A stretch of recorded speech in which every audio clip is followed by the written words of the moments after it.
할렐루야. 좋은 저녁입니다. 우리 옆 사람과 한번 인사하겠습니다. 하나님이 당신을 사랑하십니다. 하나님이 우리를 사랑하시고 우리와 함께 하시는 줄로 믿습니다.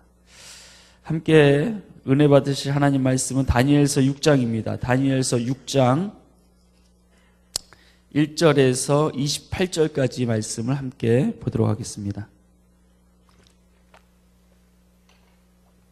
다니엘서 전체가 12장이 있는데요. 다니엘서 6장까지는 다니엘의 인생 가운데 있었던 하나님의 개입하심, 하나님의 주권적인 섭리를 보여주고 있습니다. 그것은 다니엘의 인생, 개인의 인생으로 끝나는 것이 아니라 다니엘의 인생을 통해서 전 우주를 다스리시는 하나님의 주권적인 섭리를 보여주려고 하는 것입니다.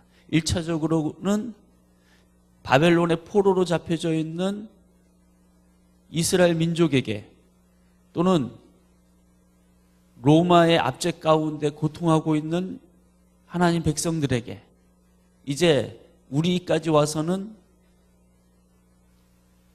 아직 임하지 않은 하나님의 나라, 이 바벨론의 나라 가운데 살아가고 있는 하나님의 백성들, 이 땅에서 하나님의 나라를 예수 그리스도를 통해서 선포하는 하나님 나라 백성들에게 주시는 말씀입니다. 하나님이 주권과 섭리가 우리 인생에 개입하고 있고 역사하고 있다라고 하는 사실입니다. 1장과 6장까지는 그것을 사건을 통해서 다니엘의 인생에 있었던 어떤 사건들을 통해서 이렇게 이야기하는 것입니다. 이제 말년에 이르기까지 그 이야기를 합니다. 그리고서는 7장부터 12장까지는 이제 묵시로 하나님의 환상을 통해서 계시를 통해서 1장부터 6장까지의 주된 그 하나님의 주권적인 섭리와 역사를 통해서 세계의 인류 역사를 이끌어 가신 하나님의 그 손길을 이제 묵시적으로 환상을 통해서 보는 것입니다. 그리고 그 묵시와 환상은 나중에 요한계시록의 사도 요한의 그 요한계시록의 바탕이 되기도 합니다. 요한이 다니엘서를 베꼈다라고 하는 의미가 아닙니다. 다니엘서뿐만 아니라 에스겔서 여러 선지서들을 통해서 쭉 이어왔던 그 묵시의 종합판으로서 요한계시록이 하나님이 일관성 있는 통일성 있는 그 말씀으로 계시되어진 것이죠. 그러나 새로운 것이 아닌 다니엘서나 또는 에스겔서나 여러 예언자들의 묵시의 말씀들의 바탕 속에서 그럼 하나님의 통일성, 그 말씀의 통일성을 이루어야 되기 때문에 그 가운데서 요한계시록이 쓰여지는 것입니다. 이제 오늘까지 6장을 보고 다음 주부터 이제 7, 8 이렇게 들어가게 되는데 이제 아마 재밌는 것들을 많이 우리가 발견하게 되리라고 생각합니다. 오늘 6장 말씀 같이 나누도록 하겠습니다. 다니엘서 6장 1절에서 28절까지 한 절씩 교독하여서 읽도록 하겠습니다. 제가 먼저 읽겠습니다. 다리오가 자기의 뜻대로 고관 120명을 세워 전국을 통치하게 하고 또 그들 위에 총리 셋을 두었으니 다니엘이 그 중에 하나이라. 이는 죄송합니다. 2절부터는 우리 성도님들 읽어주시기 바랍니다. 네.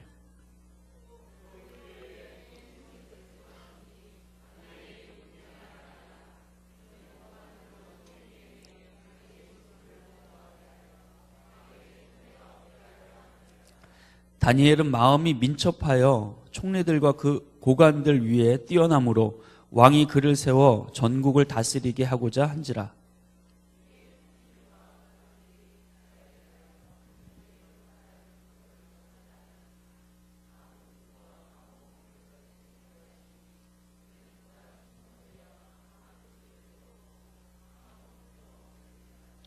그들이 이르되 이 다니엘은 그 하나님의 율법에서 근거를 찾지 못하면 그를 고발할 수 없으리라 하고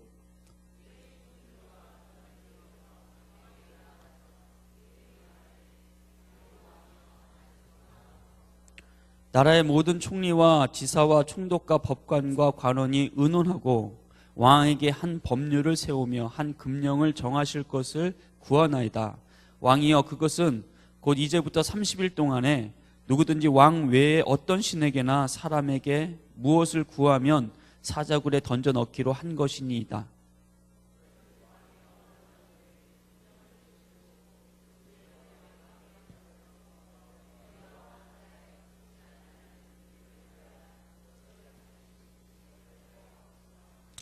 이에 다리오 왕이 조서에 왕의 도장을 찍어 금령을 내니라.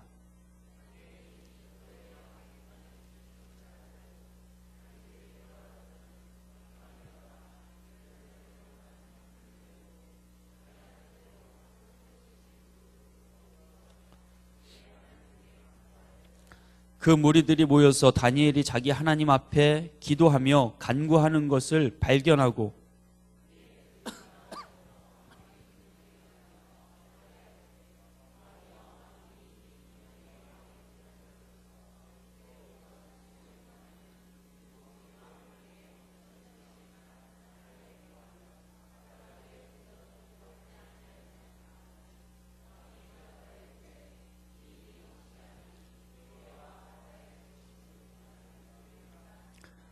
그들이 왕 앞에 말하여 이르되, 왕이여, 사로잡혀 온 유다 자손 중에 다니엘이 왕과 왕의 도장이 찍힌 금령을 존중하지 아니하고 하루 3번씩 기도하나이다 하니,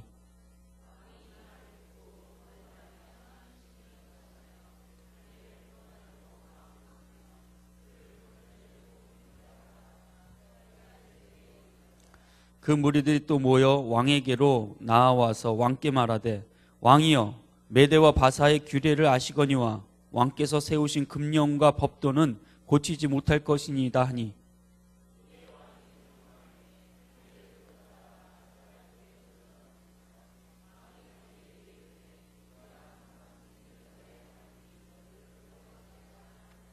이에 돌을 굴려다가 굴 어기를 막음에 왕이 그의 도장과 귀족들의 도장으로 봉하였으니 이는 다니엘에 대한 조치를 고치지 못하게 하려 함이었더라.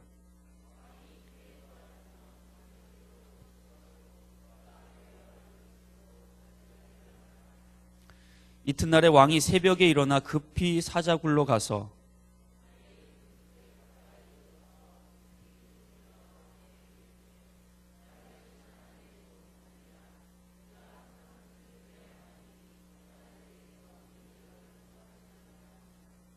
다니엘이 왕에게 아뢰되, 왕이여, 원하건대 왕은 만수무강하옵소서.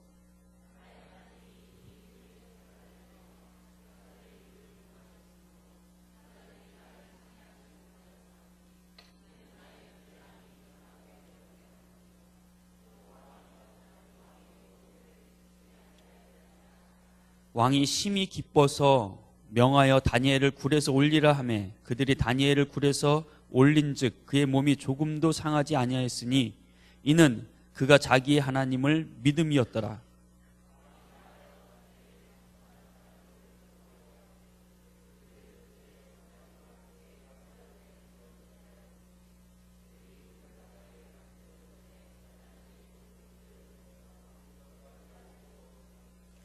이에 다리오 왕이 온 땅에 있는 모든 백성과 나라들과 언어가 다른 모든 사람들에게 조서를 내려 이르되, 원하건대 너희에게 큰 평강이 있을지어다.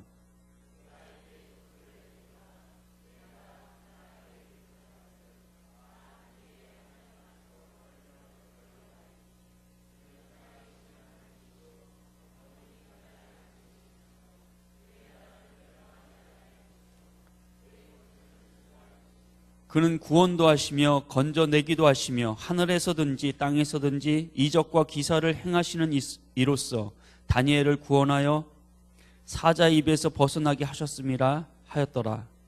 이 다니엘이 다리오 왕의 시대와 바사 사람 고레스 왕의 시대에 형통하였더라. 아멘. 오늘 본문 말씀의 제목은 사자굴에 던져진 다니엘이라는 제목으로 말씀을 전하려고 합니다. 사자굴에 던져진 다니엘. 우리 유치부 예고 아이들에게 즐겨 쓰는 설교 제목이기도 합니다. 교회학교를 좀 다녀본 사람들은 이런 제목의 설교를 많이 들어보셨을 것입니다. 그만큼 유명한 그런 사건의 이야기입니다. 사자굴에서 건져냄을 받은 다니엘, 또는 사자굴에 던져진 다니엘. 유명한 이야기들이 그러하듯이 너무 잘 알고 있기 때문에 사실 그 사건에 일어난 배경이나 상황들에 대해서 상세하게 살펴보지 못하게 되는 경우들이 있습니다.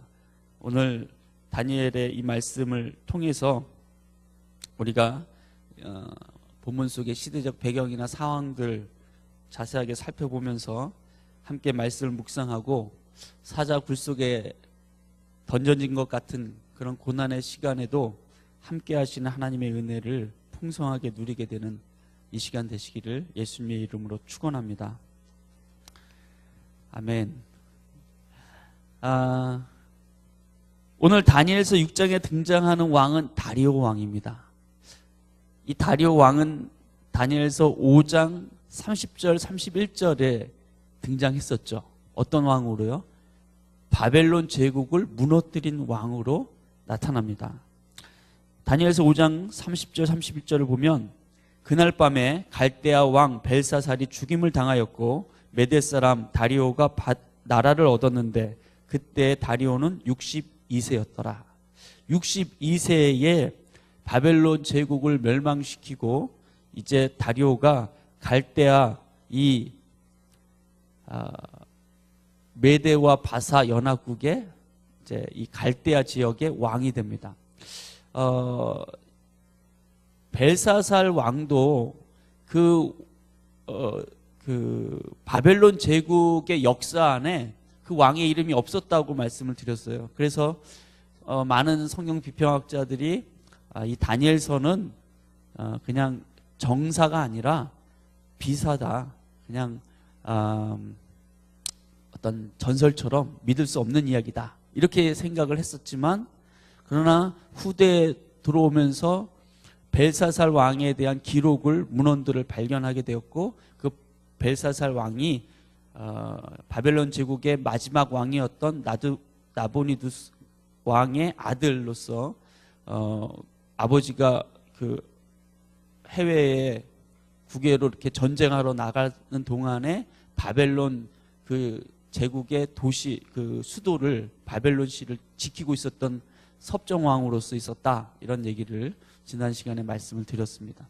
근데 이 다리오 왕도 사실은 메대와 바사 이 페르시아 제국의 초대 왕으로 이름이 올려져 있지 않습니다. 초대 왕으로는 우리가 잘 아는 고레스 왕이 올려져 있습니다. 그래서 성경학자들은 다리오 왕과 고레스 왕은 같은 사람이다 이렇게 주장하기도 했었습니다. 그러나 오늘 성경의 마지막 절을 보면 이 다니엘이 다리오 왕의 시대와 바사 왕, 고레스 왕의 시대에 형통하였더라. 이래서 이렇게 다리오 왕과 고레스 왕 두 왕을 다 이야기하는 구절이 있어서 다리오 왕과 고레스 왕이 같은 사람이라고 보기는 어렵지 않은가 이런 이제 이야기들이 있어 왔습니다. 최근에 밝혀진 것으로는 이 다리오 왕은 고레스 왕의 휘하 장군이었습니다. 메대와 바사가 바벨론 제국보다 더 넓은 지역을 이제 점령하고 여러 소국들을 점령해 왔기 때문에 이 다리오 왕에게 갈대아 지역을 다스리는 왕으로서 이 고레스가 왕권을 넘겨준 것이다. 특별히 다리오는 고레스 왕의 그 장군으로서 이 갈대아 바벨론 도시를 점령하는데 공을 세웠기 때문에 그에게 이렇게 이 지역을 다스리는 왕권을 준 것이다. 이렇게 이제 설명하는 그런 이야기들이 최근의 이야기로 많이 나오고 있습니다. 그 근거로 보는 것 중에 하나가 9장 1절에 메대 족속 아하수에로의 아들 다리오가 갈대아 나라 왕으로 세움을 받던 첫 해라고 세움을 받았다. 누가 세웠느냐? 여기는 다니엘이 그 부분을 이야기하지 않지만 고레스 왕으로부터 세움을 받은 것이다. 이렇게 이제 이야기를 하는 것이 있습니다. 어쨌든 다리오 왕이 갈대아 지역의 왕으로서 이제 세움을 받고 새로운 그런 제국의 역사를 쓰기 시작합니다. 다니엘서 6장 1절에서부터 3절까지를 보면 다리오가 자기의 뜻대로 고관 120명을 세워서 전국을 통치하게 하였고 또 그들 위에 총리를 셋을 두었는데 다니엘이 그 중에 하나이고 이는 고관들로 총리에게 자기의 직무를 보고하게 하여 왕에게 손해가 없게 하려 함이었더라. 다니엘은 마음이 민첩하여 총리들과 고관들 위에 뛰어남으로 왕이 그를 세워 전국을 다스리게 하고자 한지라. 이 바벨론의 120 지역을 다스리는 그런 고관들이 있었는데 그것을 이제 다리오 왕이 자기의 뜻대로 세웠다 이런 표현을 합니다. 그리고 그들 위에 3명의 총리를 세우게 되는데 그 중에 한 명이 다니엘이었습니다. 특별히 다리오 왕이 자기 뜻대로 다니엘을 세웠다라고 하는 그런 그 문장으로 이 6장 1절이 보여집니다. 자기 뜻대로, 다리오 왕이 자기의 뜻대로 세웠다 이 말이 좀 중요하게 보여지는데요. 왜냐하면 다니엘서 6장 전체를 통해서 계속해서 다리오 왕이 얼마나 이 다니엘을 아끼는지 사랑하는지, 그가 막 다 사자굴에 던져질 때 하루 종일 그를 어떻게 구할 수 없는가 고민하면서 사자굴에 넣지를 않습니다. 그러니까 그를 모략했던 그런 무리들이 다시 와서 왕에게 항의를 합니다. 이제는 왕이 명령대로 행해야 되지 않느냐. 그만큼 왕이 아꼈던 사람이라는 것을 볼 수가 있습니다. 그런데 다니엘은 이미 지난 시간에도 보았지만 나이가 80세가 넘은 늙은 사람이었습니다. 또 다리오 왕이 무너뜨린 그 바벨론 제국에서 60년 이상을 신하로, 바벨론 제국의 신하로 지냈던 사람입니다. 느부갓네살 왕가의 충신으로 지냈던 그런 이 다니엘을 나이도 많고 이전 그 바벨론 제국의 충신으로 오랫동안 있었던 이 다니엘을 메대와 바사 왕국의 신하로, 그것도 왕 다음의 그런 권력 서열이 높은 그 총리 3명 중에 하나로 세운다고 하는 것은 쉬운 결정이 아니었을 것입니다. 아마도 많은 신하의 반대에 부딪혔을 것이라고 생각할 수 있는 것입니다. 이것이 다니엘서 6장의 배경이 되는 것입니다. 다니엘은 많은 적들에 둘러싸인 처지였을 것이고 그 적들은 다니엘을 함정에 빠뜨릴 계획을 세우게 된 것입니다. 그리고 다니엘은 그 적들에 의해서 사자굴에 사자의 밥으로 던져지게 되었습니다. 왕이 자기 뜻대로 신하들을 세웠고 특별히 다니엘을 세웠다. 3절에 다니엘을 세웠다라고 하는 것은 왕이 이런 인사를 주도적이고 또 강권적으로 밀어붙였다라는 것을 의미하는 것입니다. 왕이 다니엘을 사랑했고 존경했고 그의 실력과 능력과 인품이 새롭게 들어서는 그 메대와 바사 제국의 연합과 통일을 이루는데 아주 중요한 역할을 할 사람, 중요한 사람이라고 다리오 왕은 보았던 것입니다. 왕에게 있어서 다니엘은 단지 늙고 힘없는 노인이 아니라 자신을 도와서 나라를 힘있게 세울 만한 그런 인재로 보였던 것이죠. 왕은 다니엘의 진짜 모습, 진면목을 보는 그런 눈이, 사람 보는 눈이 있었던 것입니다. 세상을 살다 보면 좋은 사람을 볼 줄 아는 그 눈이 얼마나 절실히 필요한지 모르겠다, 이런 생각을 자주 해보게 됩니다.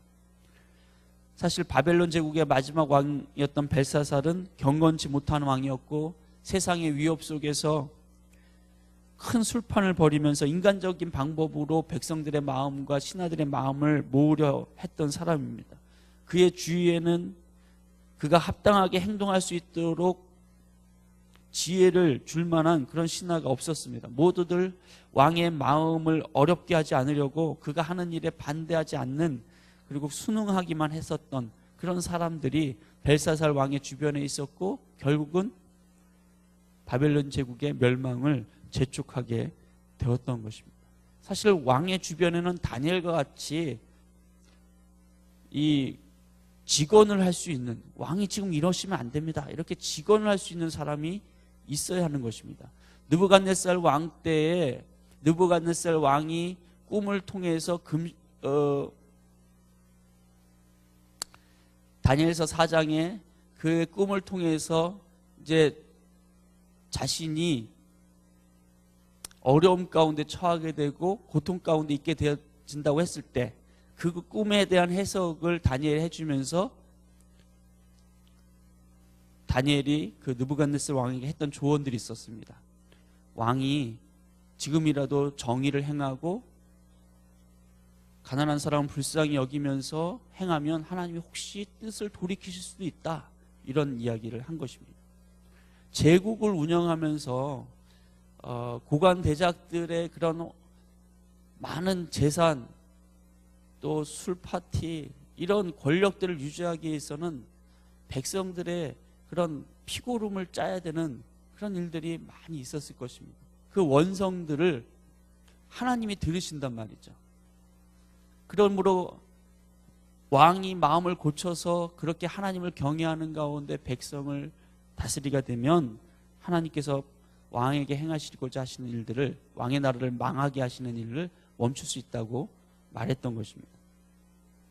벨사살 왕에게도 마찬가지였죠. 그 글자를 해석하기 이전에 그가 벨사살 왕에게도 그렇게 얘기합니다. 왕이라 할지라도 그 왕권은 하나님의 주권적인 섭리 가운데 세우심을 받은 것뿐이지, 하나님께 망령되이 행하면 하나님이 이 나라를 망하게 하신다라고 정확하게 말해 주었던 것입니다. 다니엘은 벨사살 왕이 느부갓네살 왕이 깨달았던 그 하나님, 그리고 하나님을 경외하는 그 마음을 행하려고 하지 않는다라고 지적했었습니다. 알고도 마음을 낮추지 않고 고의적으로 하나님 성전에 그릇들을 가져와서 술 마시는 그런 행동들을 하나님이 보셨고 그것에 대해서 징계하신다고 말씀을 전했던 것입니다. 직언을 한 것이죠. 다니엘은 사람의 왕의 잘못에 대해서 하나님의 심판을 선지자처럼 그렇게 예언했던 것입니다. 왕에게 이렇게 말할 수 있었던 것은 다니엘의 기준이 사람의 높고 낮음이나 권력과 재물이 있고 없고 그것이 아니라 그가 하나님의 말씀으로 기준을 삼고 살아가는 사람이었기 때문에, 하나님을 경외하는 사람이었기 때문에 이와 같이 말할 수 있었던 것입니다. 하나님을 경외하고 하나님 말씀을 기준으로 삼는 사람은 하나님의 뜻에 합당치 않은 것에 대해서 이야기할 수 있는 그런 높은 도덕적인 그런 그 수준 가운데 직언할 수 있는 용기가 있어야 했던 것입니다. 다니엘은 바로 그와 같은 사람이었던 거죠. 그리고 다리오 왕은 적국의 신하로 있던 그 다니엘의 진면목을 발견했다는 것입니다. 오늘 다니엘서 6장 3절에 다니엘은 마음이 민첩하여 총리들과 고관들보다 뛰어나므로 왕이 그것을 알았다라고 이야기합니다. 그 다니엘이 마음에 민첩한 것을 알았다는 거죠. 사실은 다니엘서 5장 12절에도 다니엘에 대해서 이렇게 천거하는 그 왕후가 그것을 다니엘을 청구하면서도 다니엘의 마음이 민첩했다라고 하는 표현을 씁니다. 이 마음이 민첩하다는 것은 히브리 원어로 읽으면 야타르하흐인데, 루하흐는 영, 마음, 숨 이런 뜻이고, 야타르는 탁월하다라는 뜻입니다. 마음이 민첩하다는 말은 다니엘이 아주 탁월한 영을 소유하고 있다라는 라는 뜻이 됩니다. 우리는 이 탁월하고 놀라운 영을 하나님의 영, 성령으로 이해할 수 있습니다. 그러니까 다니엘이 성령으로 충만했다라고 생각할 수 있습니다. 그러나 우리가 단순히 다니엘은 성령에 충만했고 그것이 다니엘의 탁월함을 나타냈다라고만 생각하면 놓치는 것이 있게 됩니다. 다니엘을 통해서 우리는 성령의 충만함을 다시 한번 생각해 봐야 하는 것입니다. 오늘 본문 말씀을 통해서 본다면 성령의 충만함은 탁월한 마음을 가지고 사는 삶의 모습을 가지는 것입니다. 성령 충만한 사람은 하나님의 말씀을 기준으로 삼고 살아가는 탁월한 마음의 소유자라는 것을 우리가 놓쳐서는 안 되는 것입니다. 다음 9절, 4절을 통해서 우리가 이 사실을 다시 한번 확인하게 됩니다. 6장 4절에 이에 총리들과 고관들이 국사에 대하여 다니엘을 고발할 근거를 찾고자 했으나 아무 근거, 아무 허물도 찾지 못하였으니 이는 그가 충성되어 아무 그릇됨도 없고 아무 허물도 없음이었더라. 6장 4절은 이에라고 하는 말로 시작을 하는데 다리오 왕이 다니엘의 마음이 민첩한 탁월한 영으로 민첩한 그런 탁월한 삶을 사는 것을 알았고 그래서 그를 세워서 전국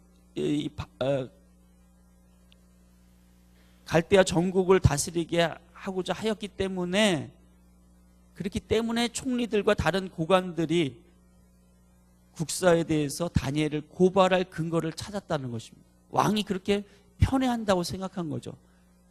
그런데 중요한 것은 그렇게 다니엘을 고발할 근거를 찾고자 했던 이 사람들이 다니엘에게서 아무 고발할 근거도 허물도 찾지 못하였다는 것입니다. 이는 그가 충성되었기 때문에, 충성되어 아무 그릇됨도 없고 아무 허물도 없었기 때문이라고 말하고 있습니다. 다니엘이 무엇에 충성되었다는 얘기일까요? 다니엘의 이 충성은 두말할 것도 없이 하나님을 경외하는 마음 가운데 정직과 성실, 공평과 정의로움 가운데 법을 집행하고 왕의 명령에 최선을 다하고 때로는 왕이 행할 일들에 대해서 직언할 수 있었던 그런 모습들 때문에 다니엘에게서는 흠잡을 데가 없었다는 것입니다. 우리는 영적인 삶과 세속적인 삶을 서로 다른 것처럼 말하게 될 때가 많습니다. 그러나 성경은 영적인 삶과 세속적인 삶이 다르지 않다는 것을 우리에게 보여줍니다. 우리는 하늘에 속한 사람이지만 이 세상에서 살아가는 사람들입니다. 하늘의 시민권을 가지고 이 땅에서 살아가는 것입니다.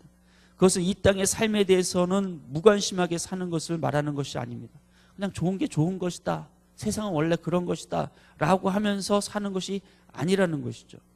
하나님을 경외하면서 사는 삶은 우리의 영적인 신앙의 모습에만 하나님 경외하는 모습이 나타나는 것이 아니라 이 땅에서 사는 삶의 모든 내용에 대해서도 하나님을 경외하는 가운데 충성돼야 한다는 것입니다.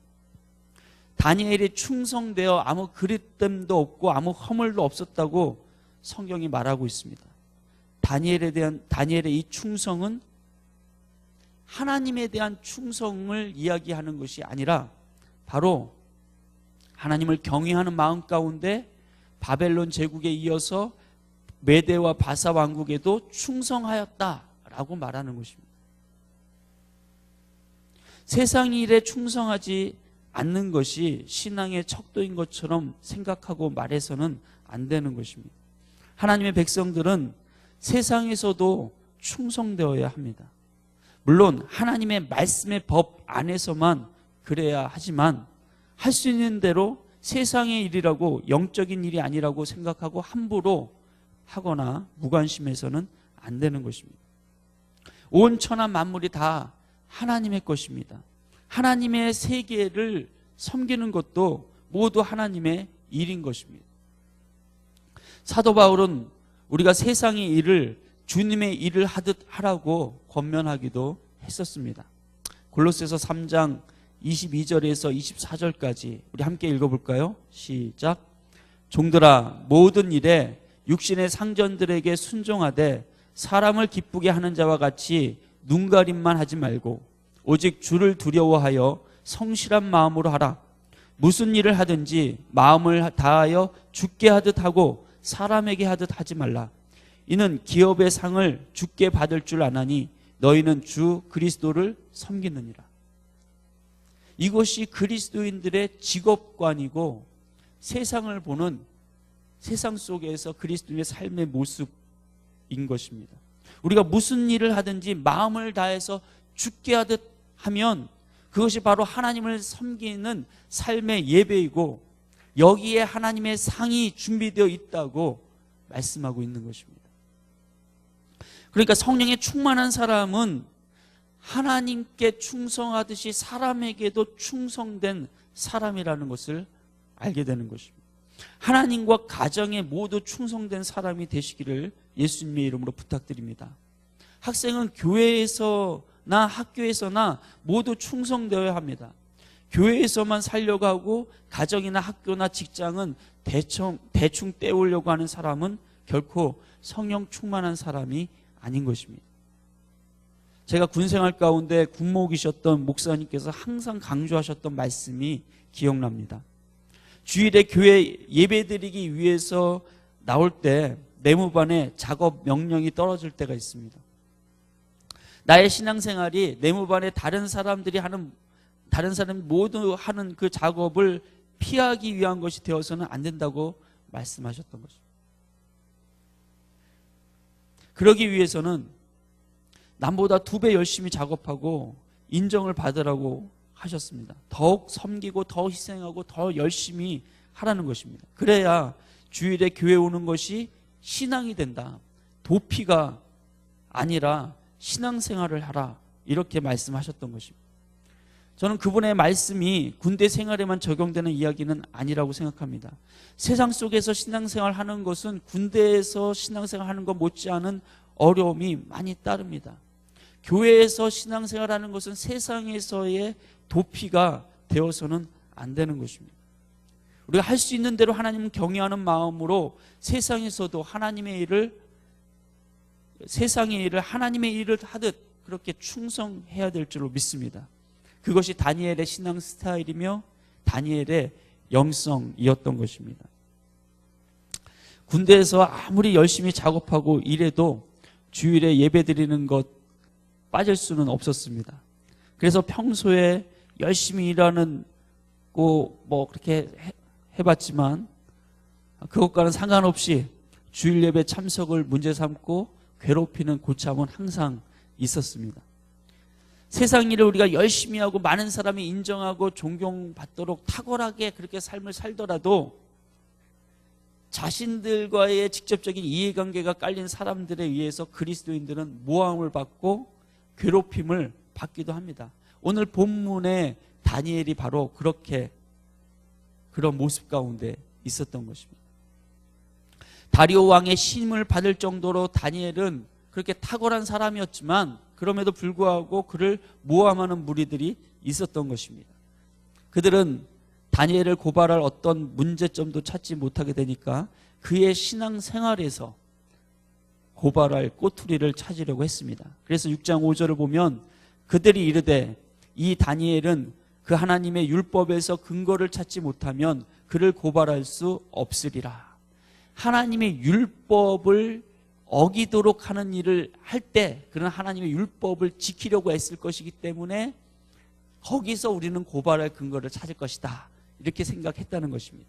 그래서 총리와 고관들이 다리오 왕에게 이렇게 얘기합니다. 나라의 모든 총리와 지사와 총독과 법관과 관원들이 의논을 했는데 왕에게 한 법률을 세우고 금령을 정하실 것을 구합니다. 왕이여, 그것은 이제부터 30일 동안 누구든지 왕 외에 어떤 신에게나 사람에게 무엇을 구하면 그는 사자굴에 던져 넣기로 하는 것입니다. 그런즉 왕이여, 원하건대 금령을 세우시고 그 조서에 왕의 도장을 찍어서 메대와 바사에 고치지 아니하는, 고칠 수 없는 규례를 따라 그것을 다시 고치지 못하게 하옵소서라고 요청합니다. 그러니까 왕의 도장이 찍히면 왕이라도 고치지 못하는 그 규례가 메대와 바사에 있었던 것이죠. 사실 이들의 말은 거짓말이었습니다. 모든 총리와 고관들이 의논했다 그랬지만 총리 중에 한 사람인 다니엘은 이 조서를 함께 의논하지 않았을 것입니다. 그들은 새롭게 세워지는 나라의 왕권 강화라고 하는 명분으로 다니엘을 잡고자 하는 정치적인 계략을 짰던 것입니다.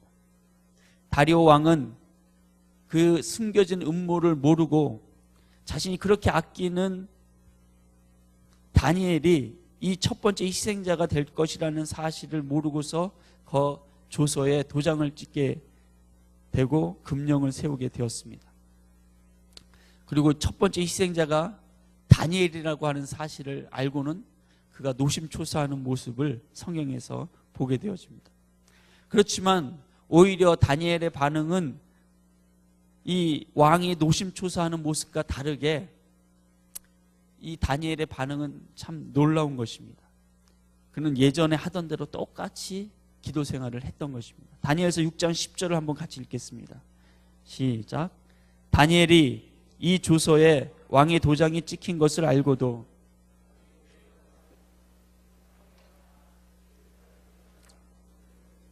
전에 하던 대로 하루 3번씩 무릎을 꿇고 기도하며 그의 하나님께 감사하였더라. 일상적인 일들을 우리가 지속할 수 없게 되었을 때 우리는 그 일상적인 일들을 하는 것이 얼마나 기적 같은 일인가 그렇게 생각할 때가 있습니다. 예를 들어서 아파서 병원에 있게 될 때 건강하게 팔다리 움직이고 숨 쉬면서 걸어 다니는 것이 기적 같은 모습으로 보여질 때가 있습니다. 다니엘은 지금 일상적으로 해왔던 그 일들이 왕의 추상 같은 명령으로 자신의 목숨을 걸어야 하는 일로 바뀌게 되는 그런 상황을 맞이하게 된 것입니다. 그렇지만 노심초사했던 다리오 왕과는 다르게 다니엘은 평상시 하던 대로 자신이 하나님 앞에 나아가는 삶을 나아가서 기도하는 그 일을 멈추지 않았습니다. 사랑하는 성도 여러분, 기적은 언제 일어날까요? 기적은 우리의 일상생활에서 평범하게 하나님과 동행하는 시간에서부터 시작되는 줄로 믿습니다. 믿음의 승리는 언제 일어나나요? 다니엘이 사자굴에서 천사의 도움으로 사자밥 되지 않고 거기서 건져놨기 때문에 기적이 일어난 것일까요? 그렇지 않습니다. 일상생활에서 하나님과 동행하는 삶을 위기 속에서도 지속하려고 하는 그것이 다니엘의 승리의 모습이 되었던 것입니다. 우리는 치료가 일어나고 문제가 해결되고 사자굴에서 건져냄을 받아야지만 승리고 기적이고 이렇게 생각을 합니다. 그러나 다니엘이 보여주는 것은 매일의 생활에서 하나님과 동행하는 삶을 결단하고 순종하며 살아가는 그 모든 시간들이 승리와 기적의 출발점이라는 것을 깨닫게 해줍니다. 로마는 하루아침에 세워지지 않았다라는 말이 있듯이 영적인 근육도 하루아침에 만들어지지 않습니다. 매일의 시간들 속에서 하나님과 동행하면서 하나님의 말씀을 기준으로 삼고 순종하는 그 순간순간들이 모여서 우리의 영적인 근육을 만드는 줄로 믿습니다. 다니엘은 왕의 도장이 이 조서에 찍힌 것을 알고도 늘 해왔던 대로 자기 집의 윗방, 아마도 기도의 방이었던 것 같은데 그 방으로 가서 예루살렘으로 향한 창문을 열고 하루 3번씩 기도하던 그 생활 예배를 쉬지 않습니다. 그는 왕에게 나가서 자신은 이 조서를 만든 일에 배제되었기 때문에 원수들의 이 말은 거짓이라고 탄원하면서 항의할 수도 있었습니다. 그러나 다니엘은 왕에게 하소연하기보다는 하나님께 탄원하는 것이 더 낫다고 생각했던 것입니다. 그가 원수들이 보는 앞에서 창문을 열고 기도하는 모습을 한번 상상해 보시기 바랍니다. 만약에 저 같았으면 저는 창문을 열기보다는 커튼을 치고 하나님께 기도했을 것 같습니다. 그렇게 기도해도 되잖아요. 꼭 창문을 열어야 됩니까? 원수들이 볼 수도 있는데. 아니면 30일 동안만 기도하지 못하도록 법령이 나왔으니까 왕의 명령에 순종해서 나라의 법을 지켜야 될 거 아니겠습니까? 뭐 하나님께 매일 3번씩 기도하는 것이 무슨 법으로 나온 것도 아니고 그냥 하나님과 나와의 그냥 개인적인 약속이지. 하나님, 하나님도 이해하시죠? 이러면서 30일 동안 기도 안 할 수도 있었습니다. 또는 기도하더라도 커튼 치고 몰래 숨어서 원수들한테 발견되지 않도록 기도할 수도 있었을 것입니다. 그것이 더 지혜롭게 여겨지지 않습니까? 그러나 다니엘은 이미 80평생 국가의 흥망성쇠, 왕들을 세우시기도 하고 폐하시기도 하시는 하나님의 주권을 깊이 경험했던 사람이었습니다. 하나님이 인생과 세계와 역사의 주관자라고 하는 사실을 그 누구보다도 다니엘은 잘 알고 있는 사람이었습니다. 더 이상 죽음 같은 것이 자신에게 위협적인 것이 되지 않은 것입니다. 다니엘의 이런 모습이 참 부럽습니다. 그리고 이렇게 나이가 들었으면 좋겠습니다. 죽음이나 고난 앞에서도 당당하게 맞서는 것은 오랜 세월 동안 하나님이 다니엘의 인생 가운데 새겨 놓으신 그의 신앙적인 연륜이 쌓였기 때문에 행할 수 있었던 모습이라고 저는 그렇게 보고 생각하게 됩니다. 80인생 가운데 하나님이 어떻게 자신과 동행하셨고 자신의 인생 가운데 역사하셨고 왕들을 세우시기도 하고 폐하시기도 하고 나라가 흥하기도 하고 망하기도 하는 일들을 보아오면서 하나님의 주권을, 하나님의 역사하심을, 세상의 왕을 두려워하는 것이 아니라 하나님을 정말 두려워하고 사랑하는, 경외하는 마음을 그는 가지고 있었던 것입니다. 다니엘의 기도 모습에서 꼭 확인하고 가야 할 것이 하나 있습니다. 그것은 다니엘의 기도가 예루살렘을 향한 기도였다는 것입니다. 다니엘이 예루살렘을 향해서 기도했다는 것은 다니엘의 기도가 성경의 말씀을 근거로 하는 기도라는 것을 보여줍니다.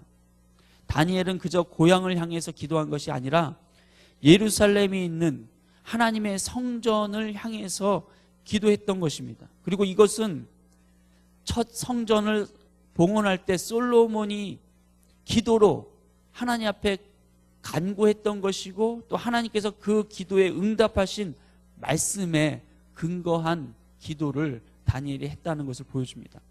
열왕기상 8장 29절과 30절을 보면 솔로몬이 이렇게 기도하는 것을 보게 됩니다. 주께서 전에 말씀하시기를 내 이름이 거기 있으리라 하신 곳 이 성전을 향하여 주의 눈이 주야로 보시오며 주의 종이 이곳을 향하여 비는 기도를 들으시옵소서.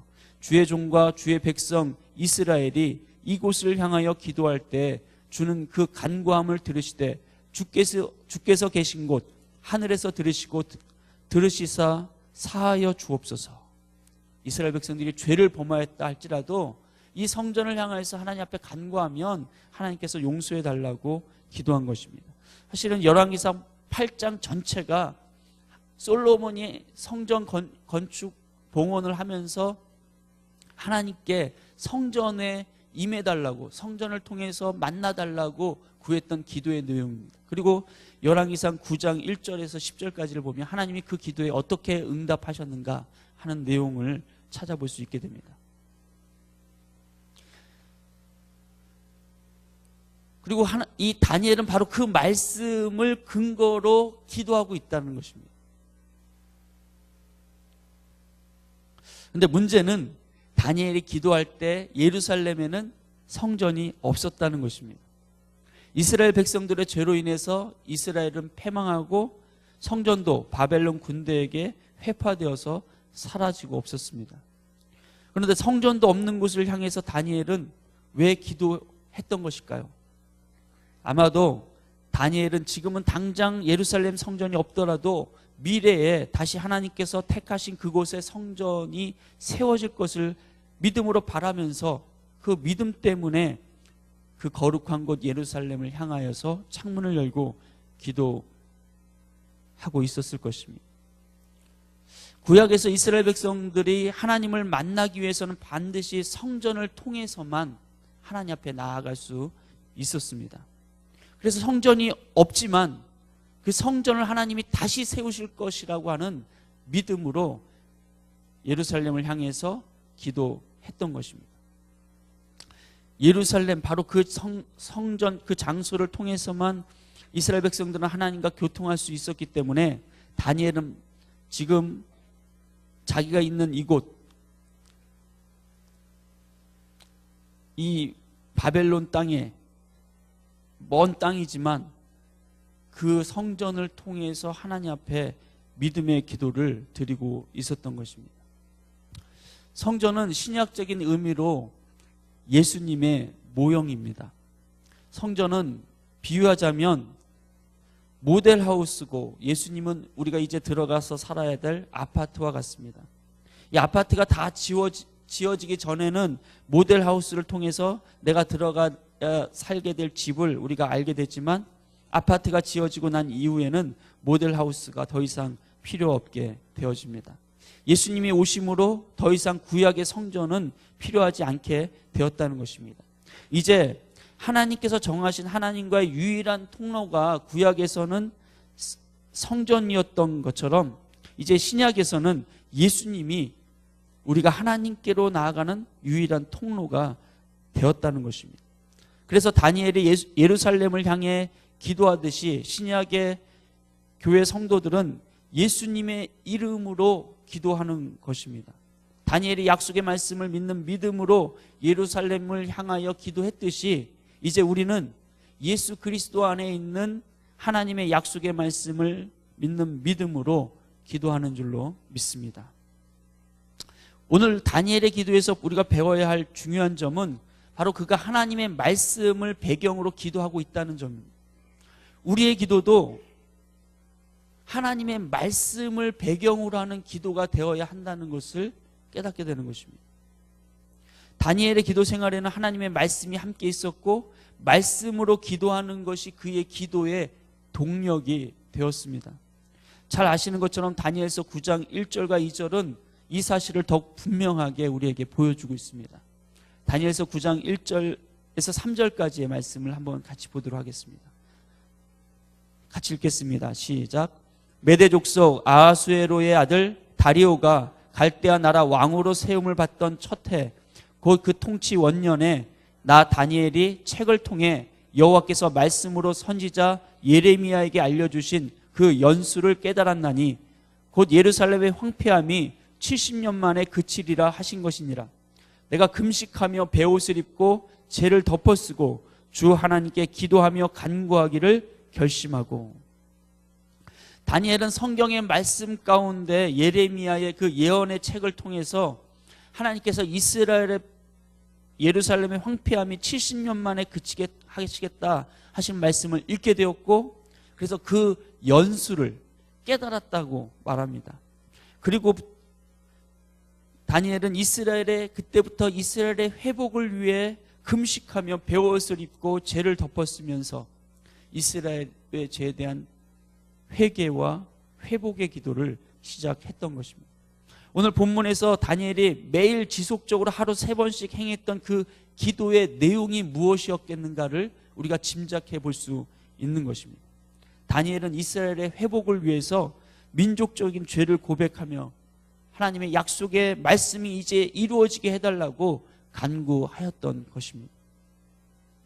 하나님은 약속의 말씀을 주시지만 그 약속의 말씀을 가지고 간구하는 자들의 기도를 기다리신다고 말씀하기도 하십니다.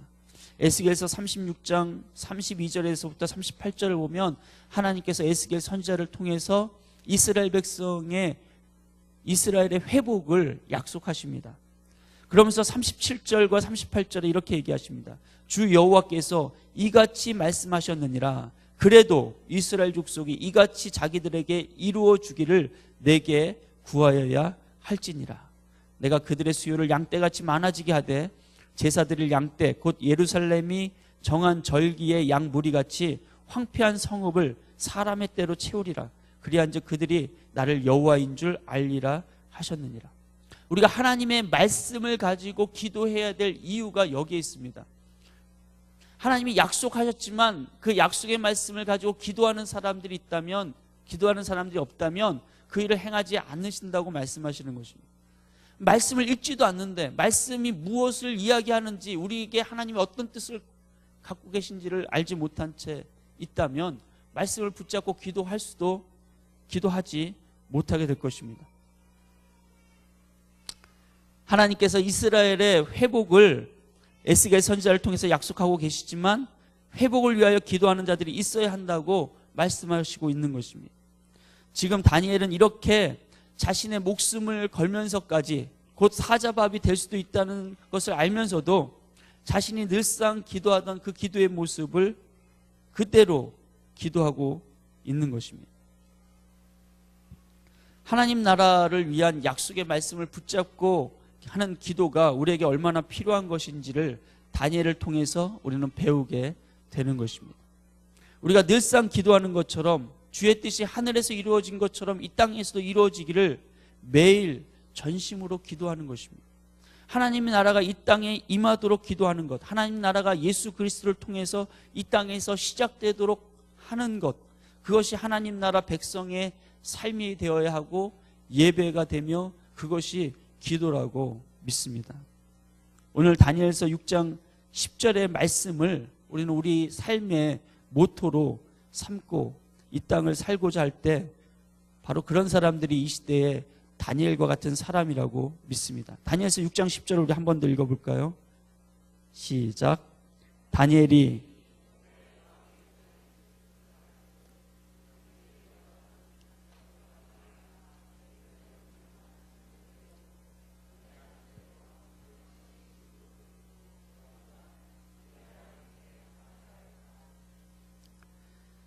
다니엘의 기도는 말씀을 가지고 말씀을 의해서 하는 기도였습니다. 그리고 다니엘의 기도는 매일의 일상이 반복되는 기도였습니다. 다니엘의 기도는 위험에 처했지만 그 위험의 문제로 인해서 하나님 앞에 구하는 기도가 아니라 하나님의 약속의 말씀이 성취되기를 원하는 그런 간구였습니다. 다니엘이 창문을 열어놓고 예루살렘을 향해서 기도했던 것은 고통스러운 현실로부터의 도피 행각을 가지려고 했던 것이 아니었습니다. 그가 하나님께 기도한 것은 현실을 변화시킬 수 있는 가장 강력한 수단이 기도라는 것을 알았기 때문입니다.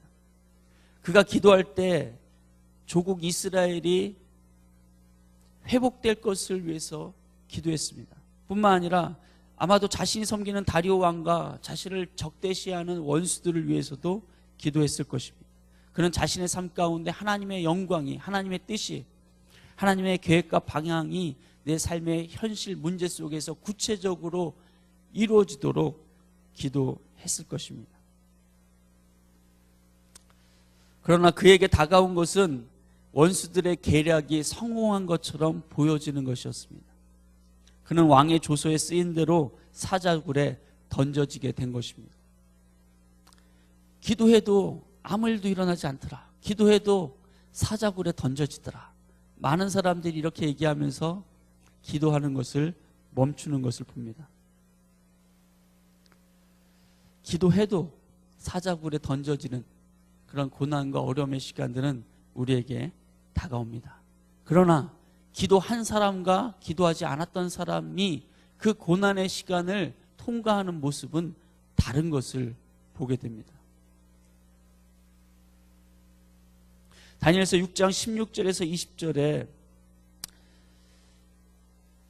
이 다니엘을 살려보려고 안타깝게 애쓰는 다리오 왕의 모습과 이 다니엘의 모습이 나옵니다. 6장 16절에서 20절 제가 한번 읽겠습니다.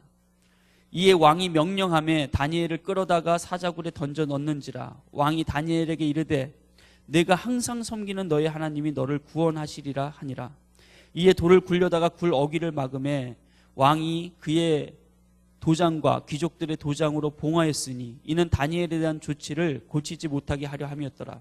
왕이 궁에 돌아가서는 밤이 새도록 금식하고 그 앞에 오락을 그치고 잠자기를 마다하니라.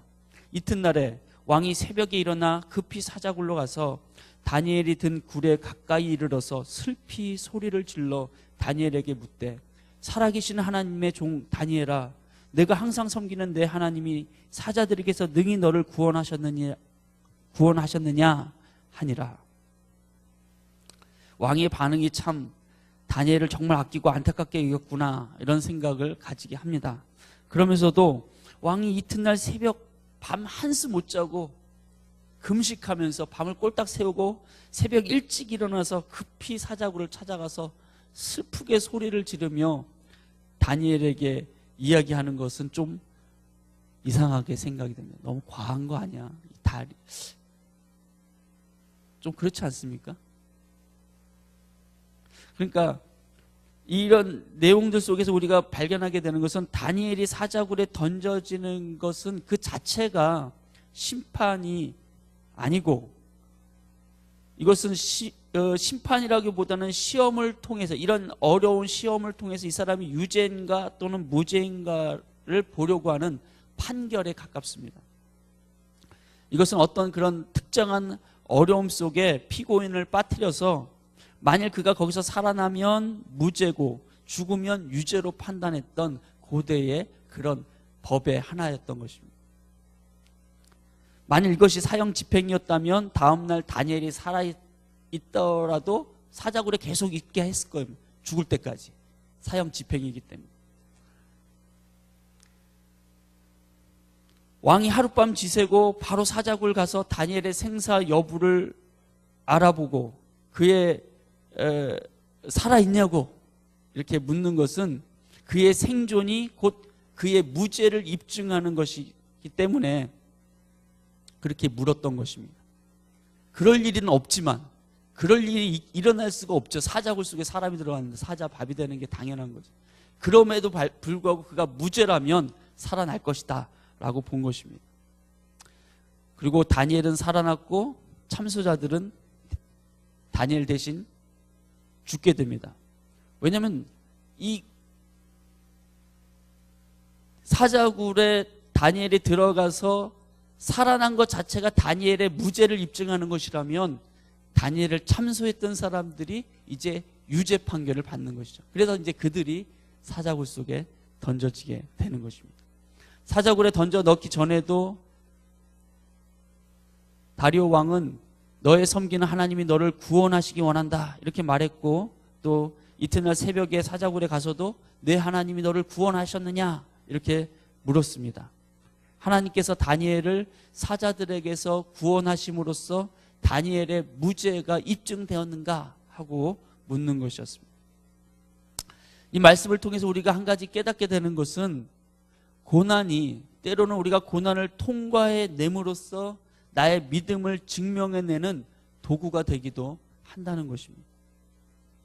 또 고난을 통해서 우리를 구원하시는 그 하나님을 세상과 사람 앞에서 그 하나님이 살아계시다라는 것을 증명해내게 되기도 한다는 것입니다.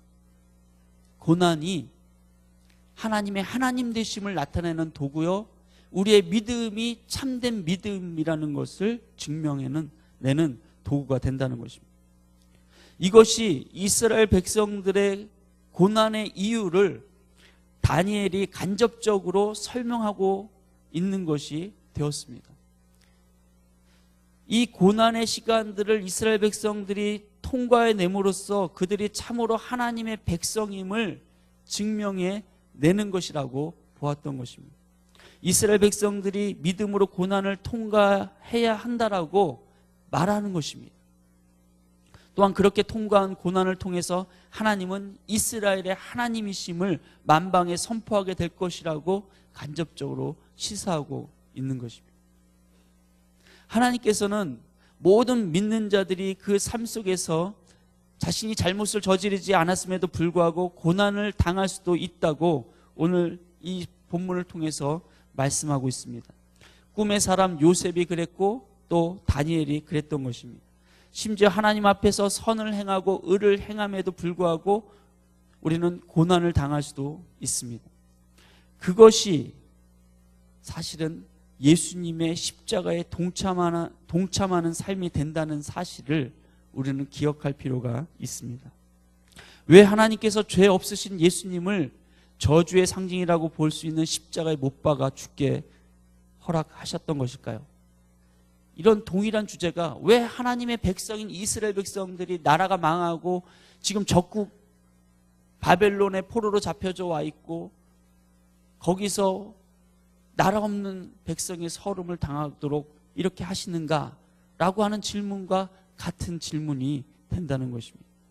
그리고 바로 그 질문에 다니엘은 오늘 본문을 통해서 말하고 있는 것입니다.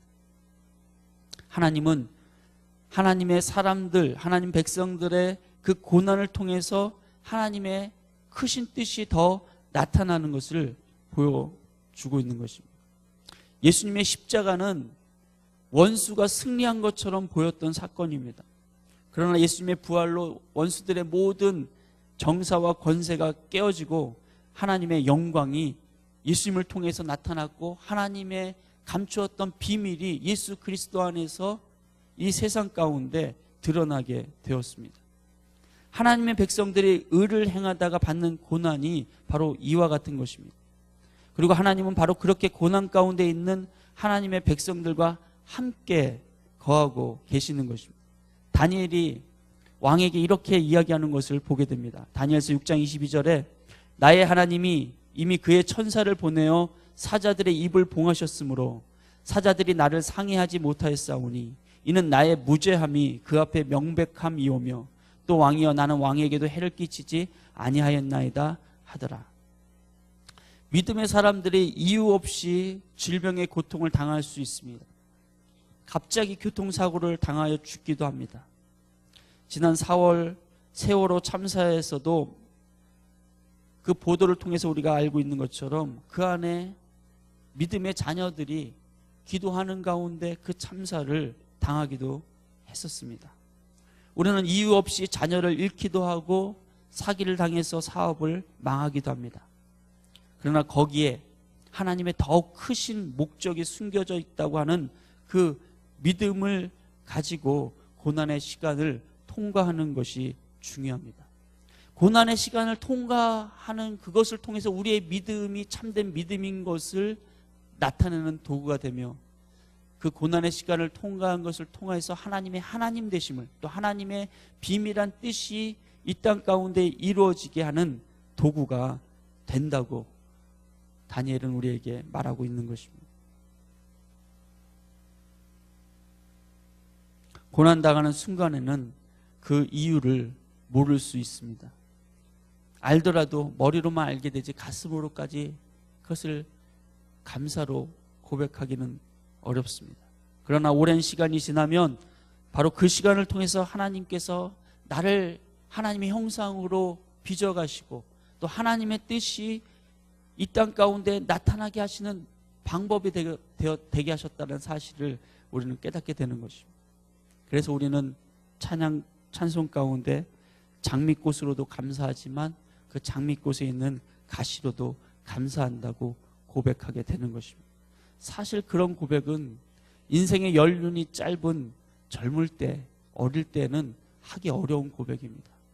그러나 다니엘과 같이 인생의 연륜을 오래 살고 그 자신의 인생 궤적 속에 하나님의 역사하심, 하나님의 개입하심, 하나님의 간섭하심, 그 고난의 나이테를 통해서 하나님이 나를 자라게 하시고 내 인생을 통해서 하나님의 비밀한 뜻이 이루어지게 하시고 하나님이 이 땅 가운데 하나님의 나라를 세워가시는 하나님의 비밀한 도구가 바로 그 고난이 되었다고 고백하는 사람들, 그 사람들이 사실은 장미꽃에 있는 가시도 감사하다고 고백하게 되는 것입니다. 우리는 성경을 통해서 다니엘의 모습을 통해서 아 그렇구나 라고 고백하고 우리도 함께 이 고난의 현장 가운데 사자 굴 속에 던져진 것 같은 인생의 그 시간들 속에서도 하나님을 의지하고 하나님을 신뢰하면서 하나님과 동행하는 가운데 이 고난이 십자가 통과 후에 하나님의 부활의 생명 가운데 연합하게 하는 도구가 됨을 믿음으로 고백할 수 있는 저와 우리 성도님 되시기를 예수님의 이름으로 축원합니다. 6장 10절 다니엘이 사자굴 앞에 사자굴에 던져질 것을 뻔히 알면서도 그가 했던 기도의 내용을 다시 한번 읽어보겠습니다. 다니엘이 이 조서에 왕의 도장이 찍힌 것을 알고도 자기 집에 돌아가서는 윗방에 올라가 예루살렘으로 향한 창문을 열고 전에 하던 대로 하루 3번씩 무릎을 꿇고 기도하며 그의 하나님께 감사하였더라. 죽음을 목전에 두고도 그가 감사할 수 있었던 것, 그것은 그의 인생의 모든 시간들 속에 하나님이 결국은 간섭하셨고 결국은 역사하셨고 결국은 하나님의 주권적인 섭리 가운데 하나님의 일을 하나님이 행하고 계신다는 사실을 알았기 때문에 그는 감사할 수 있었습니다. 세상을 바라보고 때로는 환경을 바라보고 사자굴에 던져진 것 같은 나 자신을 볼 때 때로는 사람들에게 모함당하고 나는 옳게 행하려고 선을 행하려고 의를 행하려고 때로는 하나님 말씀에 순종하는 삶을 살려고 몸부림쳤음에도 불구하고 모든 사람들이 나의 대적이 되어서 나를 사자굴에 던져놓는 것 같은 그런 시간들 속에 하나님의 크신 위로와 은혜가 있기를 바라고 그 안에서 하나님 앞에 정말 감사할 수 있는 축복이 있게 되기를 예수님의 이름으로 축원합니다. 기도하겠습니다. 살아계신 하나님, 다니엘이 사자굴에 던져졌던 이 사건을 여러 번 들었고 또 설교하기도 했지만 다시 한번 말씀을 깊이 묵상하면서 다니엘의 그 매일의 삶 속에서 하나님의 약속의 말씀을 의지하고 기도했던 그 삶의 모습이 또 그가 하나님을 정말 의지하고 신뢰하며 하나님께서 하나님의 주권과 섭리 가운데 역사하고 계시다라고 하는 사실을 기억하고 기도하는 그 모습이 얼마나 큰 도전이 되는 줄 모릅니다. 하나님, 다니엘이 하나님 앞에서 탁월한 삶을 살았던 것처럼 또한 세상 가운데서도 왕이 총애하고 모든 원수들이 허물을 찾아서 고발할 것을 찾았지만 찾지 못할 정도로 그렇게 세상 일에도 충성했던 모습을 발견하게 됩니다. 하나님, 비록 세상 가운데 인정받지 못하고 세상 가운데 모함을 받는다 할지라도 하나님이 내게 맡기신 일이기에 내 가정에, 사업에, 자녀들에게 우리가 충성할 수 있게 하시고 죽게 하듯 그렇게 섬길 수 있도록 은혜를 허락하여 주시옵소서. 그리고 그 모든 일들 가운데 하나님 앞에 무릎을 꿇고 하나님의 약속의 말씀이 내 삶 가운데 또 우리 교회 공동체를 통하여서 이 땅 가운데 이루어지기를 구하는 기도가 우리 삶의 어떤 위기 속에서도 멈추지 않도록 축복하여 주시옵소서. 오늘 이 저녁에도 하나님 앞에 예수의 이름을 통해서 예수님의 이름을 통해서 하나님 앞에 나아가 간구하는 그 기도에 하나님 귀를 기울이시고 응답하시며 역사하심을 깨닫게 하시고 하나님의 성령에 충만하면서 그 마음이 탁월한 영으로 민첩해질 수 있는 은혜가 오늘 이 저녁에 있게 하여 주시옵소서. 주님, 우리를 긍휼히 여기시고 우리 가운데 우리가 진흙과 같고 먼지와 같지만 우리에게 성령을 부어주셔서 하나님 나라의 능력으로 하나님 나라의 영광으로 이 세상 가운데 나타날 수 있도록 오늘 이 저녁 우리를 강권하여 주시옵소서. 하나님의 성령으로 충만케 하여 주시옵소서. 예수님의 이름으로 기도드립니다.